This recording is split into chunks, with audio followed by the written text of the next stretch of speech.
ve fütürist Michio Kaku.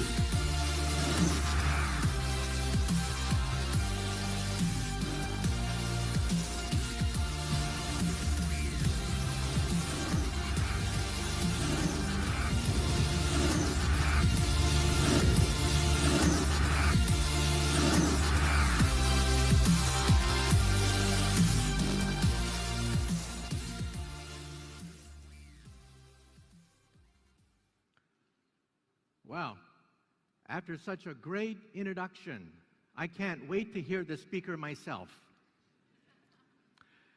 First of all, I have a confession to make. Sometimes these honors and accolades can backfire.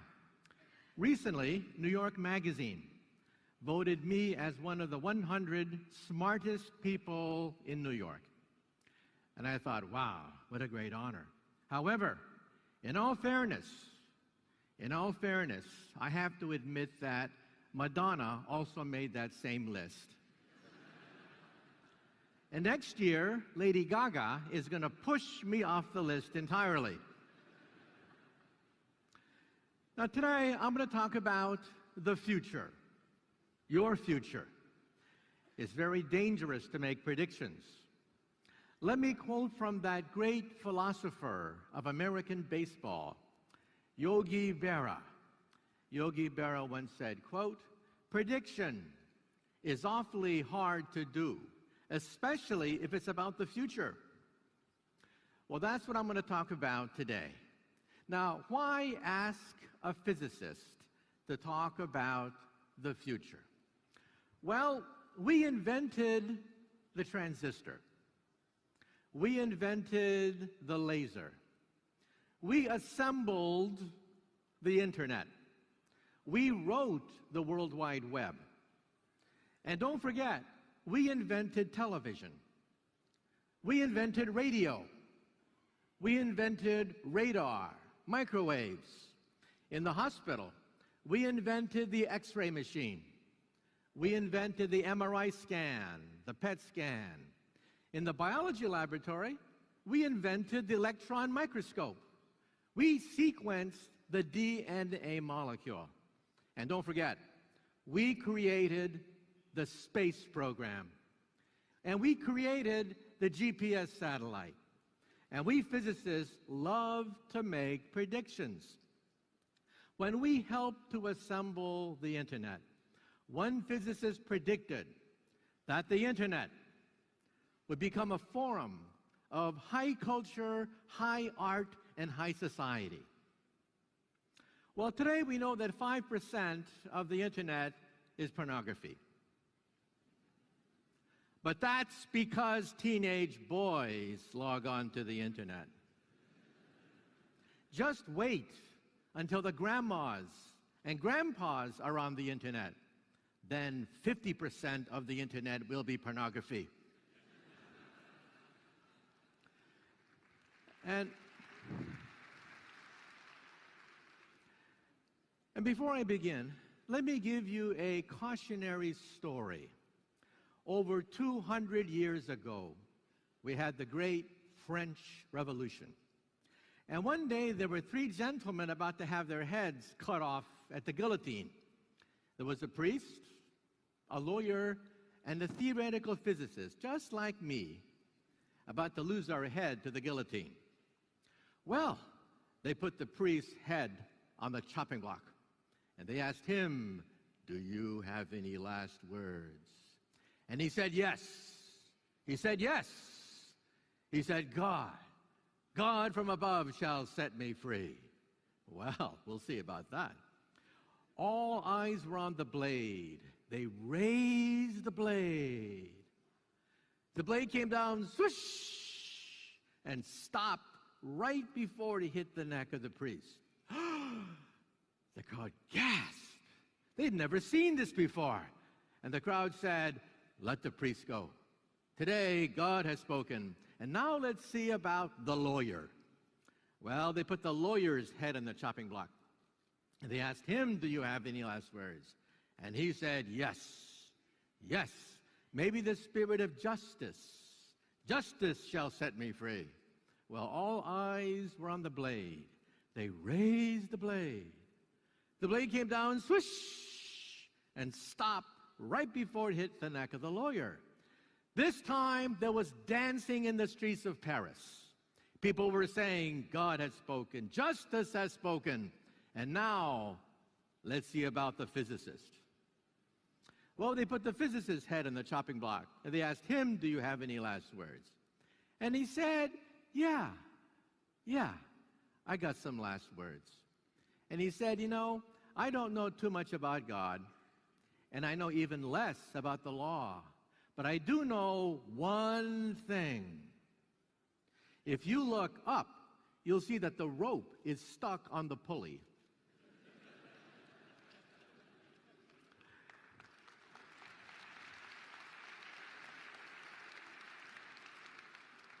And then he said, if you remove the rope, the blade should come down real good. Big mistake. Big mistake. Well, the rope came down, the blade came down, and the poor physicist's head came down. And it just goes to show you, sometimes we physicists have to know when to keep our mouths shut.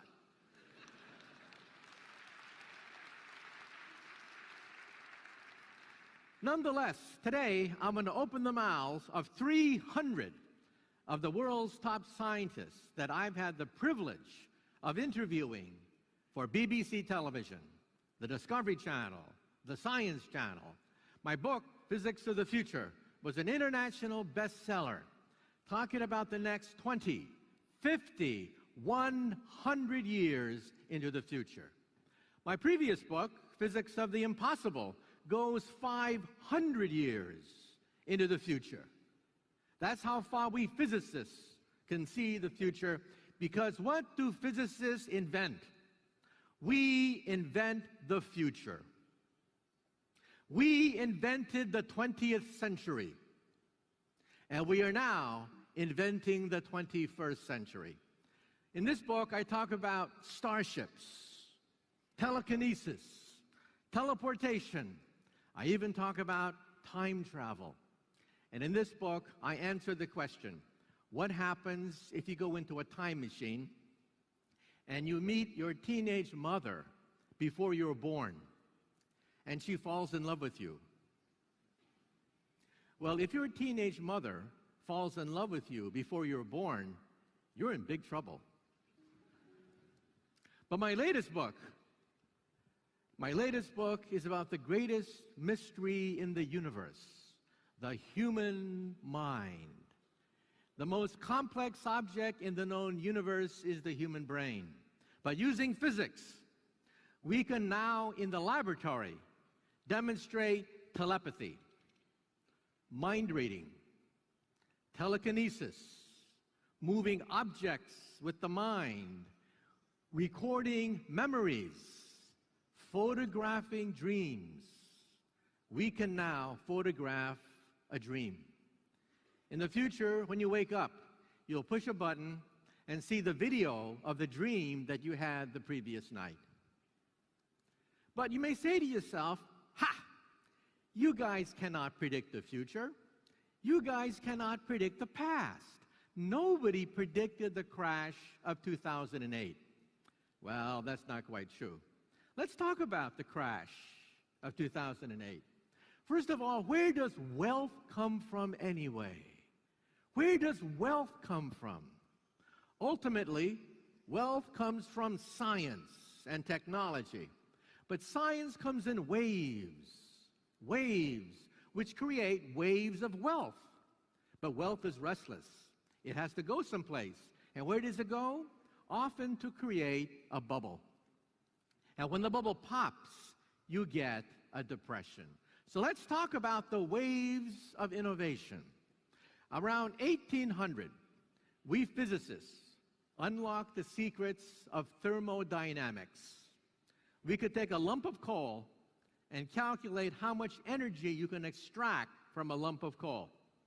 That initiated the Industrial Revolution. All of a sudden, we had steam power, locomotives, factories, creating wealth on a scale never seen before by an agrarian society. But wealth has to go someplace. Where did the wealth go? Into the London Stock Exchange, creating a bubble, a huge bubble, but it was unsustainable. The bubble popped in 1850, and it created the first crisis of capitalism, a crisis so great that it created a philosophy called Marxism. But we physicists are also restless. We initiated the second wave of wealth and innovation. We physicists unlocked the secret of electricity, magnetism, and the internal combustion engine. And that gave birth to an even bigger bubble, a bubble in the American Stock Exchange, in utility stock and automobile stock. The bubble was huge, but it could not be sustained. And the bubble popped in 1929, 80 years later. Well, 80 more years later, we physicists created the third wave of innovation. 80 years later, we initiated the revolution of high technology, lasers, computers, internet, iPods, tablets, GPS, all of it coming from physics.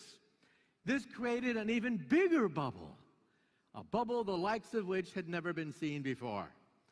And it was unsustainable. It popped in 2008. So here's the question for today. Here's the question for today. If the first wave was steam power, the second wave was electricity, the third wave was computers, then what is the fourth wave? What is the fourth wave? The fourth wave, we think, is going to be molecular science, biotech, nanotech, artificial intelligence, all held together by computers and mobile technology. So let's talk about the fourth wave. First of all, this is Moore's Law. It is perhaps one of the most important laws in all of modern history. The wealth of nations depends on this simple curve. This curve says that computer power doubles every 18 months. Now think about that. Today, if you get a birthday card in the mail, there's a chip in it. You open it up, and it sings, "Happy birthday to you." That chip has more computer power than all the Allied forces of 1945. Stalin, Hitler, Churchill, Roosevelt, they would have killed to get that chip. And what do you do with that chip? You throw it away in the garbage. And look at 1969. In 1969, we put 2 men on the moon. But if you look at this chart very carefully, you begin to realize that the computer power of the space program was based on 64K processors, dinosaurs. You realize that your cell phone has more computer power than all of the space program of 1969. You're not going to put me in one of those rockets. You're not going to shoot me into outer space backed up by one cell phone. It's criminal. It's criminal what we were doing in 1969, shooting humans to the moon backed up by one cell phone. And now look at 2020. When you look at 2020, you now see the future. In the next 10 years or so, computer chips will cost 1 penny. This means that computers will be everywhere and nowhere. Like electricity. Where is electricity today? Electricity is under the floor, in the ceiling, in the walls. Electricity is invisible. Electricity is everywhere and nowhere. And the word electricity has disappeared from the English language. No one says the word electricity anymore. The same thing with computers. When chips cost a penny, Computer power will be everywhere and nowhere. And the word computer will disappear from the English language. And the internet will also be everywhere and nowhere. Complements of mobile technology. Now you say to yourself, are computers different? Are computers different from all other technologies? No. Take a look at paper. Paper. 4,000 years ago, the Chinese, the Egyptians invented papyrus. And we had 100 scribes, 100 scribes guarding one papyrus scroll, 100 to 1. And that created ancient civilization. That's called stage 1. Stage 2, 1450. Gutenberg invented the movable type. One human, one book. The personal book in 1450. And then around 1930, we created the personal library. One human, one library. Well, today we're in stage 4. Paper is everywhere and nowhere. It's a fashion statement. We don't even think about paper anymore. Running water also obeyed the very same stages. Computers are no different, except it's much faster. In the 50s, we had the mainframe computer. 100 scientists guarding one mainframe computer. Stage 2, we had the personal computer. One human, one computer. Today, we're in stage 3. One human and the millions of computers on the internet. Eventually, we will hit stage 4. And in stage 4, the computer disappears everywhere and nowhere, including your glasses. These glasses are more powerful than Google glasses. These glasses, when they see you, they recognize faces. So in the future, when you see somebody, you will see a biography next to their image. And if they speak to you in Chinese, no problem. These will translate Chinese into English, Turkish, or whatever. Very useful. How many times have you been in a conference like this and you bump into somebody and you say, I know this person. I know this person. Jim, John, Jake, who is this person? In the future, your glasses will say, it's Jim, stupid. You see him every year at the Turkcell conference. And let's say tonight you're at a cocktail party and there's some very important people at that cocktail party, but you don't know who they are. In the future, you will know exactly who to suck up to at any cocktail party. But maybe you don't want to look like a refugee from a Hollywood science fiction movie. Children love this idea of computers being everywhere and nowhere. Children are the driving force behind this technology. Remember when they talked about the digital divide? Remember that? About 10 years ago, everyone was saying, oh, the digital divide. We're going to have the digital rich and the digital poor. Wrong. Who's pushing this revolution today? Poor children. If you're a child and you're not on the internet, you don't exist. Many ways to do it. You can shoot the image right to the retina of your eye, or you can use the lens as a screen, or you can have an eyepiece. 3 ways to have information everywhere and nowhere. And eventually, fashion models will wear this technology. Eventually, this will be your personal office, your home entertainment center. This will be how you will work. But there's a problem here. Let's say you don't wear glasses. Let's say you don't like glasses. Then what are you going to do? Then in the future, you will blink and you will go online. And who were the first people to buy internet contact lenses?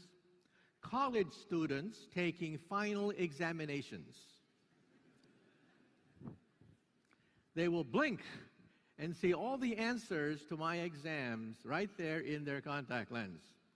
Who are the second people to buy internet contact lenses?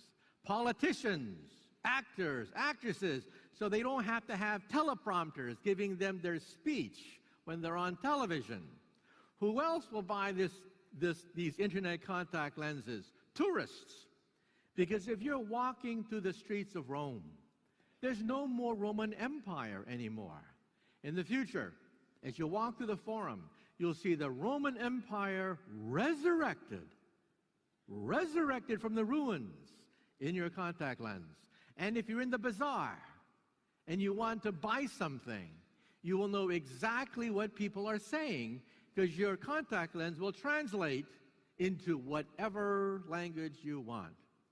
NASA, the space industry, wants astronauts with these things so they can see blueprints while they're making repairs in outer space. The Air Force wants this because if you're in an airplane, in a jet, and the enemy goes underneath your jet, you're dead meat. In the future, the Air Force wants to put a TV camera underneath the airplane to shoot the image into your contact lens. So when you look down, you will see through your feet. This is X-ray vision, just like Superman. You'll be able to see right through walls because there's a camera on the other side of the wall shooting the image into your contact lens. So construction workers will see blueprints. Astronauts will see instructions. Tourists will see a description of everything. This is called augmented reality. Now, virtual reality is for children. That's when you put on glasses and see a cartoon. That's called virtual reality. This is different. This is called augmented reality. When you see information, biographies, movies, whatever, simply by blinking. Now, you've seen this before. There's a Hollywood movie which first introduced augmented reality. What was that Hollywood movie? Well, here is the former governor of California in a very bad mood. This is Arnold Schwarzenegger in the movie Terminator. And when the Terminator robot sees you, he sees a biography right next to your image.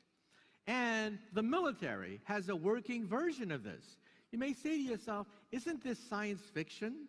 It can't possibly be true. Information everywhere and nowhere. No, it already exists. The military has a device called Land Warrior. It's this big. You put it on your helmet. You flick it over your eye, and bingo, you see the internet of the battlefield. Enemy forces, friendly forces, artillery, fire. This already exists. So who will want this technology? Everybody. Husband and wives will hook their contact lenses together.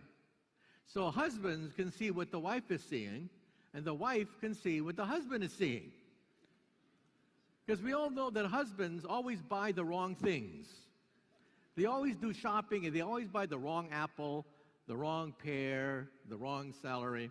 This way, the wife can tell exactly what the husband is seeing.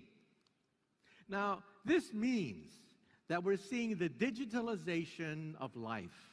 Mobile technology everywhere and nowhere.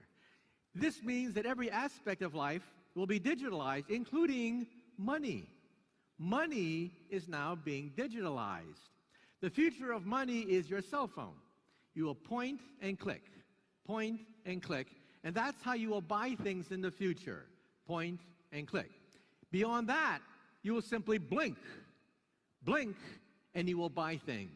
This is how you will shop in the future. And what about your cell phone?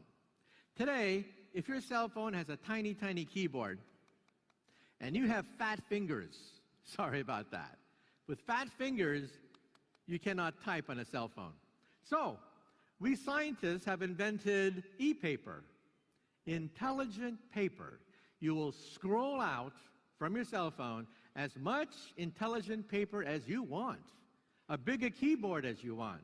In fact, we can make yards of this stuff, yards and yards of intelligent paper because chips only cost a penny a piece.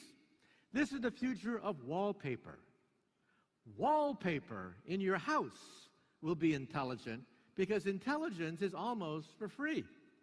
Today, if your wallpaper is old, discolored, stained, torn, what do? You suffer. That's what you do.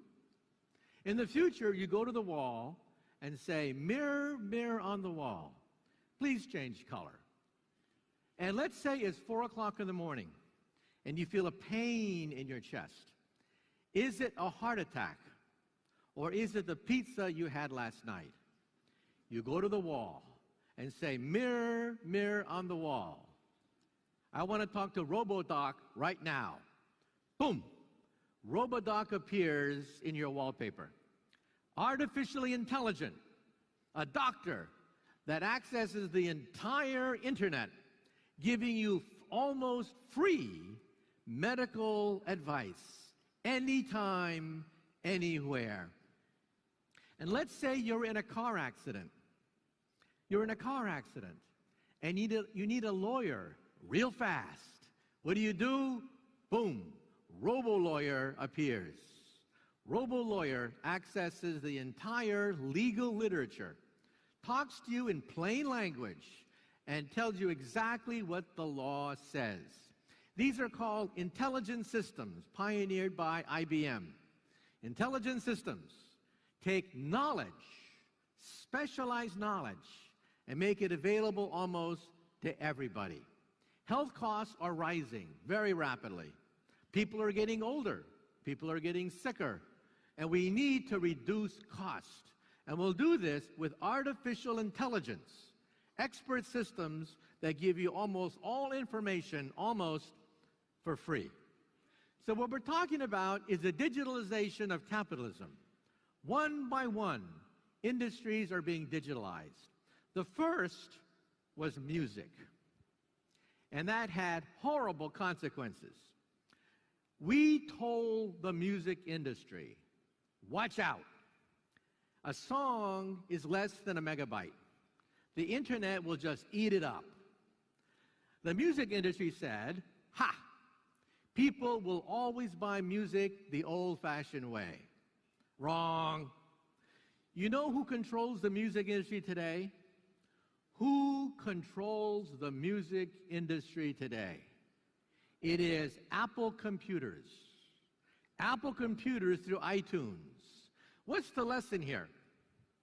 The lesson here is you can ignore everything I've been saying. You are free to ignore everything that I've been saying. You are also free to go bankrupt. What's happening now? Now is media being digitalized. Radio, television, newspapers, movies, libraries, books being digitalized all in your cell phone. For example, in America, we have the New York Times and the Boston Globe, two great newspapers. About 10 years ago, the New York Times paid $1 billion to buy the Boston Globe. Logical, two great newspapers. But a few months ago, the New York Times sold the Boston Globe. For how much? About 10% of the original cost. How much did the New York Times lose? $1 billion. The New York Times bet against technology. They bet against Moore's Law, and they lost. So you're free to do anything you want. To ignore the digitalization process, you will simply go bankrupt. What's next? What's next to be digitalized is transportation, medicine, education, retailing. They're next to be digitalized. So watch out. If your company, if your job is involved in these areas, watch out. So let's take them one at a time. First of all, this is the future of your living room. This is how you will relax at night. You'll be surrounded 360 degrees by intelligent walls, and you will access as much information as you want. This means that even presents and holidays will be digitalized. Chips are being put in toys now. Chips are being put in toys, making toys intelligent. And this is creating a problem for the English language. We have a contradiction in terms called smart Barbie dolls. That's a contradiction in terms. Another contradiction in terms is Microsoft Works. That is also a contradiction in terms. This is also the future of your love life. Let's say it's Friday night, you have no date, you're all alone, what do? Well, in America, we all know what you do on Friday night if you have no date. You get stone drunk. In the future, you go to the wall and say, mirror, mirror on the wall, who's available tonight? Boom. All the pictures of everyone who's available that night appear. You go on a nice dinner, that's not going to change. We'll still have to eat in the future. And at night, you say, mirror, mirror on the wall. We want to see an old-fashioned movie like Casablanca, except remove Humphrey Bogart's face and put my face instead. You will be the hero of every action movie of the future. Now, television has been stuck for 50 years. It's a flat screen. The holy grail of television is 3D without glasses. For 50 years, we wanted 3D television without those smelly, clunky, sweaty glasses. We finally did it. Watch for it in your living room in the next few years. 3D without glasses. The secret is the screen. The screen consists of thousands of vertical lines. Each vertical line is a prism, cuts the image in half. One half goes to the left eye, one half goes to the right eye, and bingo, 3D without glasses. So this is the digitalization of your living room. This is the digitalization of your office. This is how you will work in the future. Notice that there's no PC there. Why? In the future, there's only one place for the PC, and that is a museum. These are scrap computers. They only cost a penny. You scribble on them and then throw them away. And when you go from room to room, room to car, car to home, home to work, the scribbles follow you in the cloud. This is called the seamless transfer of information in the cloud. The cloud is everything. The computer is nothing. And this is your cubicle of the future. It'll be wraparound, flexible, 3D, gorgeous color. Your workplace of the future will be so beautiful, you will never get any work done in the future. This is how you will drive to work in the future. The car of the future drives itself. Watch for it in your garage before 2020. We expect that by 2020, many people will have driverless cars in their garage. The secret is the GPS system and radar in the fenders. Now, I drove this car. BBC television flew me down to North Carolina, and they put me in this car. So there I was driving this car. And then the cameraman said, "Let go of the steering wheel." And I said, "What? You crazy? You nuts? I'm not going to let go of the steering wheel." And the cameraman said, "Trust me. Let go of the steering wheel." So I closed my eyes, I let go of the steering wheel, and the car drove itself. Now let's do a science experiment. Today, after the lecture, when you get in your car, do this. This is how you will drive in the future. One of my colleagues is in Silicon Valley. That's how he drives to work every day. Every day he drives to work like this. It's legal in California to drive a driverless car. And remember that in America, 30,000 people die in car accidents every year. But computers don't fall asleep. Computers do not get distracted. The words traffic accident will also disappear from the English language. So we're talking about the seamless transfer of information. When you're driving your car, you see things, you will identify what they are, you will know who you're talking to, you'll see blueprints, maps, whatever you want when you are meeting people or doing things. If, for example, in America, we have something called Match.com, young boys and young girls are computer dating each other, okay? You can do that. However, people lie. People lie all the time. In the future, you'll know exactly who's lying to you. And how will you buy things in the future? This is called mass customization. Let's say you're looking for a wedding dress, a beautiful dress. You shop and you finally found it, the perfect wedding dress. Right color, right shape, right designer. Everything's perfect except wrong size. What happens today? No sale. In the future, the cloud has your three-dimensional measurements. The cloud knows exactly your specifications, punches out the perfect dress, and ships it to you the next day. This is called mass customization. Now, in America, it was Henry Ford, 100 years ago, Henry Ford who introduced mass production. And Henry Ford was famous for saying, quote, "The American people can have any color car they want as long as it's black." And 3D printing is getting more advanced every year. This is how you will print toys in holidays.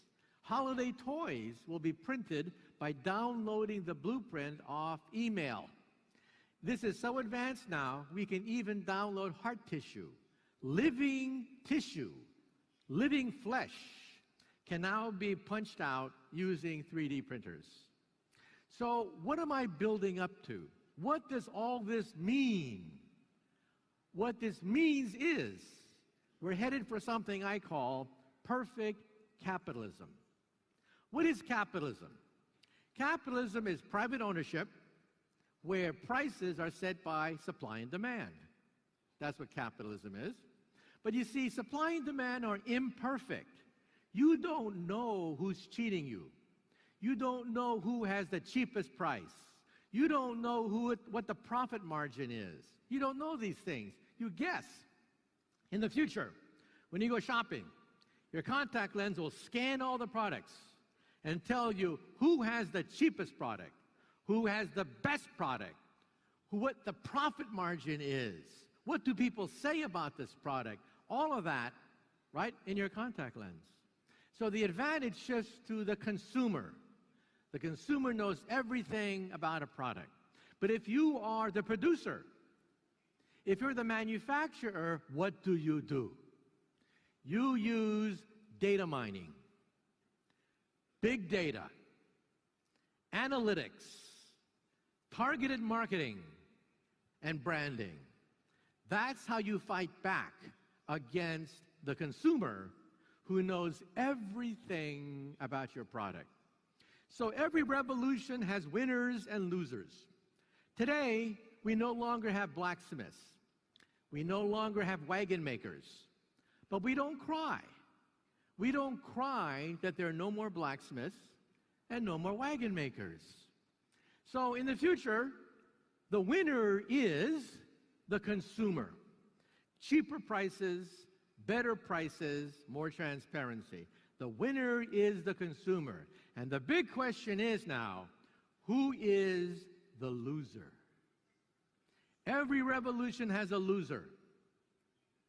The loser in this revolution are the middlemen, the friction of capitalism. If you're a stockbroker, you know that you cannot sell stock anymore. It's amazing. Stockbrokers do not sell stock because you can buy stock on the internet. almost for free. So why bother to go to a stockbroker? So what do stockbrokers sell? And this is one of the big lessons of today's talk. What do middlemen sell? Stockbrokers do not sell stock. So what do stockbrokers sell? They sell something that computers cannot provide: experience, know-how, savvy, imagination, innovation, talent, leadership. In other words, intellectual capital. This is going to be the source of wealth in the future. Not so much commodity capital, but intellectual capital. Capital that robots cannot produce. Products of the human mind involving creativity, imagination, analysis. That's what middlemen will provide in the future, or they go bankrupt. Now let's talk about the big one. This is the big one. Medicine. In Europe, Japan, America, people are getting older and older and older, and they need medical care. Costs are rising through the roof. One thing we can use is technology. Let's look at diagnostics. A lot of excess paper is consumed using diagnostics. The question is, how small can you make a chip? We can make a chip so small, you can put it inside an aspirin pill, along with a TV camera and a magnet. You swallow it, the magnet guides its way through the stomach into your intestines. And we all know what middle-aged men fear the most.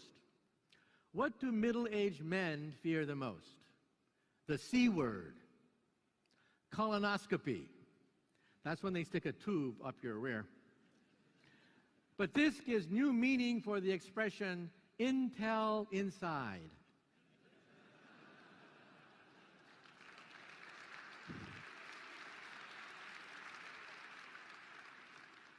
Yes, in the future, Intel will always be inside. But even cancer is now, we think, will be conquered, at least partially, by nanotechnology. Medicine is going to be turned upside down by nanomedicine. We can make a molecule that seeks out individual cancer cells and kills them one by one. This is amazing. It's undergoing human trials now. This is not science fiction. Molecules that kill individual cancer cells one by one. This could be the future of cancer research. Targeted therapy, not chemotherapy. Chemotherapy is horrible. That's when your hair falls out, your skin has premature aging, you vomit all the time. That's chemotherapy. This is targeted therapy, complements of nanotechnology. But what about preventing cancer before it forms? Even before it forms. In the next slide, you will see a revolutionary instrument, something that is amazing. The word tumor could disappear from the language. In the future, we will no longer say computer. We will no longer say traffic accident, and we will no longer say tumor because of the next invention. Your toilet. Your toilet will have a chip in it, a DNA chip that analyzes proteins from cancer cells 10 years before a tumor forms. If you're a woman and you feel a lump in your breast, it's too late. It's really too late. It is impossible to save the breast. You're on the operating table almost immediately. No ifs, ands, or buts. You are on the operating table. In the future, the DNA chip will pick up genes, proteins, enzymes from cancer and tell you you have breast cancer. Do something. You have 10 years. This is going to change the way we view cancer. And what about MRI scans? Why are MRI scans so big? Because you have to have a uniform magnetic field. That's why. But we can use computers now to compensate for weak magnetic fields. On the right-hand side is the world's smallest MRI machine. It's this big. So the question is, how small can you make an MRI machine by the laws of physics? And the answer is this big. You are now looking at the future of medicine. You will have more computer power in your cell phone than a university hospital today. And what will we do with this technology? With the genome, we will sequence them and create a human body shop. This is an ear. It's made out of plastic.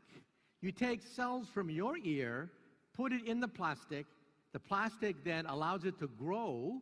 Plastic dissolves, leaving a perfect ear. We can grow ears from your own cells. Bone on the left, cartilage on the right, noses, ears.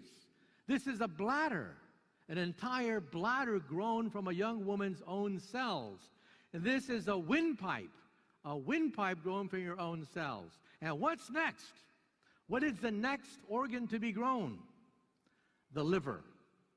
So especially for you Westerners in Europe, if you're an alcoholic, cheer up, because we will cure cirrhosis of the liver, because we will grow a new liver. And the next organ to be grown, or the next organ to be analyzed, is the brain.